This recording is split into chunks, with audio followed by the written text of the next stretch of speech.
Oh yeah, there you are. Hey guys, well, you know, there's probably a few of you who have wondered what's been going on with this Oldsmobile back there behind me. That's the one that about 3 years ago I did a video on about the magic potion to unsticking the engine.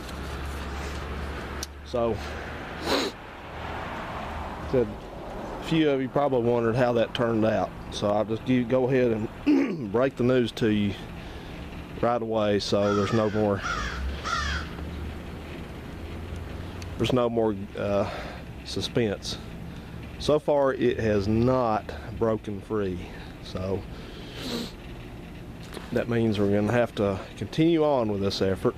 And so I'm going to whip up another concoction. You guys got a pretty nice 4x4 truck right there. It's a Chevy.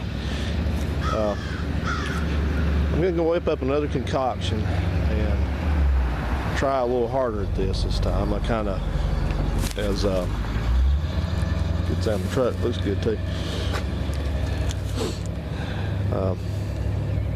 Just kind of piddled at this before, so I'm try to do a little bit better job of it. So I'm just out here today. I've already had the plugs been out of it, and I've blown the cylinders back out with compressed air. And I see a couple troubling signs, which the whole thing might be a troubling sign, but it's going along these cylinders. I notice there's one here, second one back. I don't know what cylinder number it is. The piston on that one, you can see kind of a reflection down in there, is all the way up, and there was some stuff in there that looked not so good. It looked like, tell you what it looked like. It looked like this residue that is on this radiator hose down here. Exactly what it looked like in there, but I can't be sure of that. So you know, like I said, to give you the history on this car, for those of you who didn't ever see the original video I made on it years ago and don't know the story, this is a car I bought off eBay back in 2012, and as you can see, it's got some collision damage. It's actually got some all the way down the side there. If I uncovered that cover, you'd see that. But the lady that owned it, oh, it's a text message, yay. The lady that owned it had an accident in 1969, and I guess they parked it. They were probably intending to fix it, but you know, even though this car only had, sorry about that, shaking the camera, had an itch there, but even though this car only has 52,000 miles on it, you know, it came from Michigan.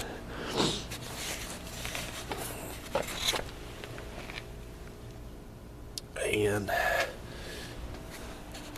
Great Lakes State, I don't know if they still call it that, but it came from Michigan. And as anybody that lives in Michigan, Canada, New York, Pennsylvania, Ohio, all that knows, cars up there obviously age a lot quicker than they do down in other parts of the country, like here or in the Southwest. So it was already suffering some salt damage,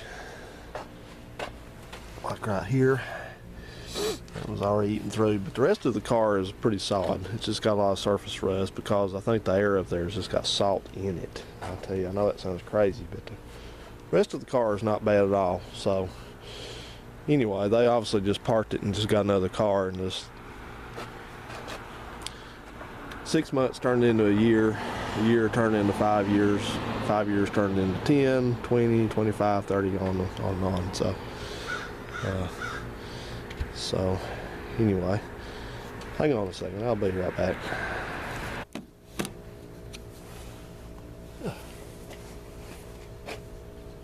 Hello. I don't think you made a good deal on that one. Oh yeah? It's all banged up, flats. Well, yeah, but it's only got 52,000 miles on it. I think I might have excellent. I don't know. I've had this one for a long time. I don't know if you have a hard time getting parts for that. Well, there's one in the junkyard, believe it or not. There is? Yeah, called parts. for it. At least some of them. So it's kind of that car's it's kind of rusty too. You're gonna have your job fixing that one up. Yeah, well I gotta get rid of the first. That's a bad sign. Yeah, it's from Michigan. It sat in the barn for 40 plus years. You know what happened? That's it. That door. You got major work there. You got a whole lot of engine work to do on that thing. Yeah. Yep. I had a wreck with it in 1969 and parked it. I'm going to fix it. I'm going to fix it.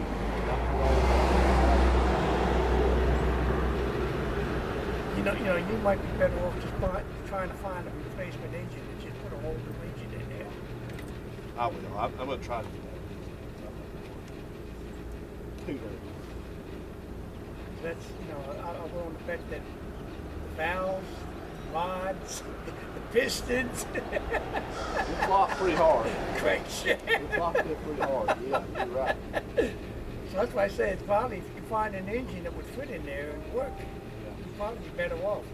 That's the old style Oldsmobile engine. There's not many of them anymore. And that transmission, that car's so old, that's the one thing when they used to reverse as we got at the bottom. Yeah. Like that. They outlawed that. Well, they didn't outlaw it. They kind of restricted it because the reverse was right next to the forward. Yeah, so you got going, yeah. The wrong gear with it. We'll see. I had to get it out of the storage. I was paying $140 a month to keep it inside the storage. Can't afford that anymore. Like I said, you're going to have your hands full with that. I've had my hands. I have my hands full of everything I ever do. You got that? Yeah. Yeah.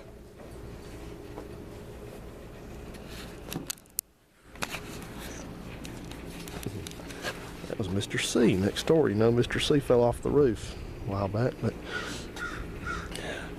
so anyway, where were we?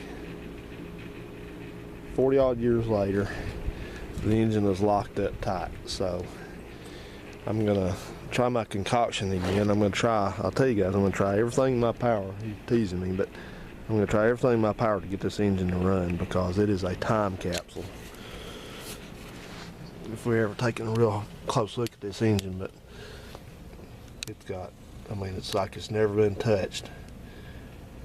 There's an old original belt, instruction sticker for the oil.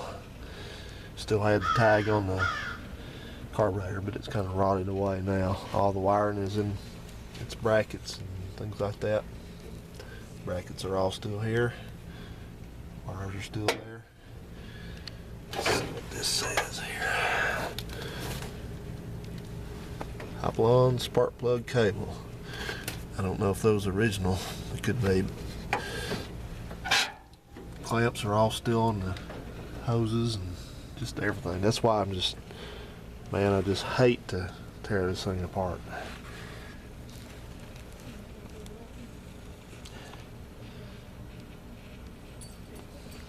And some of this is getting hard to duplicate anymore, but power steering pump was fine. It was not seized. Those don't ever seize anyway. The alternator, believe it or not, was not seized. The water pump is seized completely, and so the carburetor actually was not seized. It's free. That's a, whoops, push lines up there. That is just a regular old 2-jet carburetor, but the linkage into the car is kind of, oh, look at that firewall flex back there. Gee whiz. It's got some surface rust on it, but you telling me that thing is, whew, okay. Well, but this is I was telling you guys about, talking to you about the downshift linkage and stuff on different kinds of cars. This is a This linkage here, there's a piece that's missing right here off of this. I'll get my hand out of the way, but you'll see there's a piece here on this bottom of this linkage, and I've taken this let me make sure I know what I'm saying here. Anyway, there's a piece missing off here because there's a rod back here. This is the rod that on these old hydromatics, and this is not a turbo hydromatic, this is an old 3-speed hydromatic. These use a throttle rod just like a torque flight and some other stuff, so mainly a torque flight. So anyway, that's missing, and this is just a big kind of a complicated linkage here, but suffice to say it all has to be hooked up and working. So yeah. So I'm going to start soaking things down with some PB and seeing where we're at, and then I'm going to do my concoction. Soak it again. That's all I can do.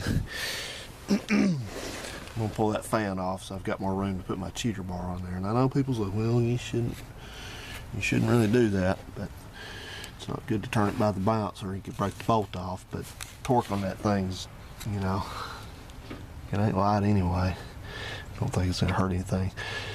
You see what I'm saying? This car is a time capsule, man. It's got brackets everywhere for hoses, down there, up there.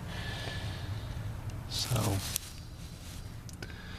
I'm not going to, pardon me, I'm not going to give up without a fight on this thing, but if worse comes to worse, I'll put another engine in it, I guess. I just hate to. Look down in that oil. Look down in there, and I don't see any sign of rust in there, and the oil is clean, and the dipstick didn't really have any rust on it. It's pretty clean, so I'm hoping that it did not get water down in the crankcase. I haven't drained the oil out of it, but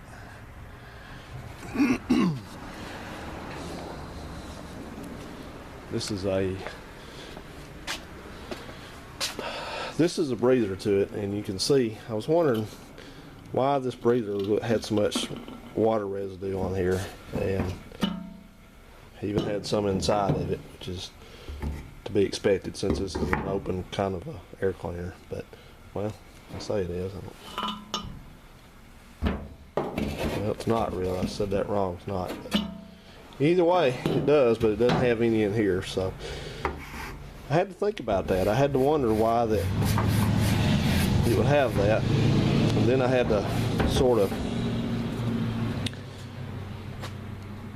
sort of put myself in the mindset of being up north, and I realized that there's snow that blows in under the hoods of cars up there because the wind and this stuff blows the snow. So it probably was sitting outside and got snow on here because it can go right down the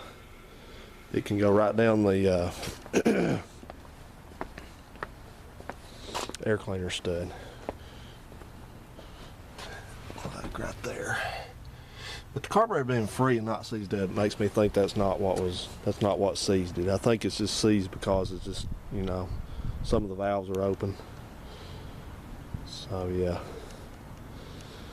So I've got a long road to hoe on this thing, but I'm going to start working on it and seeing where we can get. I'm going to go to stage 2 on it this time. I'm going to fill the cylinders, and then I'm going to put the plugs back in, and then I'm going to pour my concoction down the carburetor. I'm just going to fill it up. What have I got to lose? Show you one last little thing here. I know I'm jumping around, but it's kind of the way I do sometimes. You think you'd ever find this again? This is probably the last one of these in existence in this country. Brand new Sears air filter. I do have a ace in the hole though. There is one of these in the junkyard near here, in my special junkyard. It's a 4-door sedan. It's actually, imagine that, it's a 4-door sedan, but it's got a 4-barrel version of this engine, and it's got air conditioning. So I get a free weekend. I'm gonna do some heavy-duty parts gathering. So anyway, this is just kind of a rambling little video about this, and so sorry it took me so long to do this and get back on this, but you know, I kind of have to. I'm not a self-made millionaire yet, so I sort of have to do things when I have the time and the money to do it. So we're working on this, and we're working on that Plymouth back there, so bear with me, guys. We'll get there. Thanks for watching, and we'll check back in on this thing in a little while, hopefully. See ya. Bye.